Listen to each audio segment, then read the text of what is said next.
Hello everyone, কেমন আছো সবাই? আশা করছি সবাই খুব ভালো আছো আর আমরাও অনেক ভালো আছি। তো এখন বাজে বিকেল 4টে। আমরা 4টের দিকে বেরিয়েছি স্কুটি নিয়ে চরসারাটি গঙ্গায় যাব তার জন্য। আর গঙ্গায় যাব হলো গিয়ে গঙ্গার জল নিয়ে আসতে। আর গঙ্গার জল নিয়ে আসা নাকি বাড়িতে রেখে দেওয়া ভালো, তো আমরা সেটা আনতেই গেছিলাম আমি আর মিতালি স্কুটি করে। বৃষ্টির পর থেকেই মানে ওয়েদার খুব সুন্দর হয়ে যায়, এখন আকাশটা বিশেষ করে ভীষণ সুন্দর লাগে দেখতে।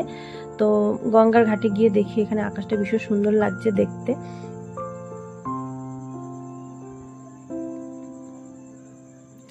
তার কিছুক্ষণ পর আমি মিতালিকে বললাম চল আমরা একটু নৌকায় উঠি, এখানে নৌকা যেহেতু চলছে। তো মিতালি আর আমি দুজনে মিলে নৌকায় উঠলাম।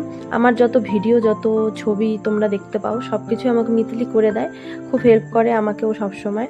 আর ওয়েদারটা দেখো ভীষণ সুন্দর দেখতে লাগছে, এত ভাল লাগছিল ওয়েদার।